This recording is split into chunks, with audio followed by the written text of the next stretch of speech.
হয় জগদীশ চাওক যে অসম চৰকাৰৰ এটা ঐতিহাসিক সিদ্ধান্ত আছিল যে অসম বিধানসভাৰ যি বাজেট অধিৱেশন সেই বাজেট অধিৱেশন দিছপুৰৰ পৰা বাহিৰলৈ লৈ যোৱাৰ এটা সিদ্ধান্ত তেওঁলোকে গ্ৰহণ কৰিছিল আৰু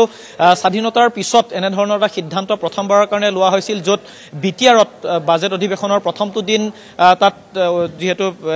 আয়োজন কৰা হৈছিল আৰু এনেধৰণৰ যিটো আয়োজন সেই আয়োজন ইতিমধ্যে যেহেতু মুখ্যমন্ত্ৰী হিমন্ত বিশ্ব শৰ্মাই কৈছে যে যিটো বাজেট অধিৱেশন সেই বাজেট অধিৱেশনৰ প্ৰথমটো দিন এনেধৰণে দিছপুৰৰ পৰা বাহিৰলৈ উলিয়াই যোৱাটো এটা ৰাজ্য চৰকাৰৰ কাৰণে বা অসমখনৰ কাৰণে এটা ভাল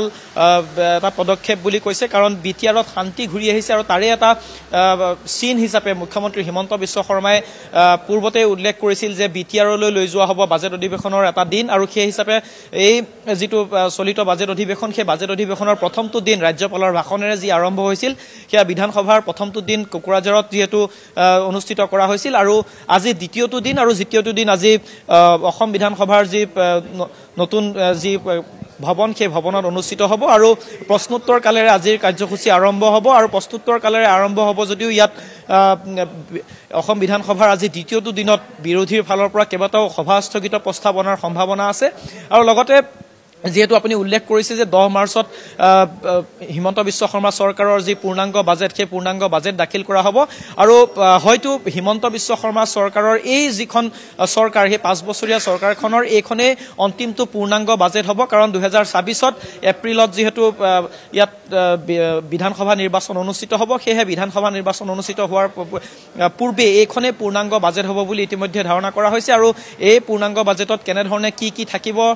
জনকল্যাণ আঁচনিসমূহ কি থাকিব সাধাৰণ জনতাৰ বাবে কি থাকিব এই সকলোবোৰ উল্লেখ থাকিব 10 মাৰ্চত সেয়া বিত্তমন্ত্ৰী অজন্তা নেওগে দাখিল কৰিব কিন্তু ইয়াৰ সমান্তৰালকৈ আজিৰ দিনটোত যি দ্বিতীয় দিনৰ কাৰ্যসূচী সেই দ্বিতীয় দিনৰ কাৰ্যসূচীত যদিও প্ৰশ্নোত্তৰ কালেৰে আৰম্ভ হ'ব তাৰ মাজতে কিন্তু এটা কথা যে সভা স্থগিত প্ৰস্তাৱ আনিব তাৰ বিপৰীতে সদনৰ বাহিৰে ভিতৰে এটা বিষয়ে কিন্তু স্থান পোৱাটো প্ৰায় নিশ্চিত কাৰণ যি বিপ্লৱ শৰ্মাৰ প্ৰতিবেদন সেই বিপ্লৱ শৰ্মাৰ প্ৰতিবেদনে সদনৰ বাহিৰে ভিতৰে এটা উত্তাল পৰিৱেশ বা বিভিন্ন ধৰণৰ প্ৰশ্নবানৰ সৃষ্টি হ'ব যে শাসক বিৰোধীৰ মাজত এইটো এটা ধাৰণা কৰা হৈছে এক কথাত ক'বলৈ গ'লে অসম বিধানসভাৰ যিটো বাজেট অধিৱেশন দ্বিতীয় দিনৰ কাৰ্যসূচী কিছু সময়ৰ পিছতে আৰম্ভ হ'ব আৰু সেই কিছু দিনৰ সময়ৰ পিছত আৰম্ভ হোৱাৰ পিছত সভা স্থগিত প্ৰস্তাৱৰ লগতে কিন্তু বিপ্লৱ শৰ্মাৰ প্ৰতিবেদনৰ যিটো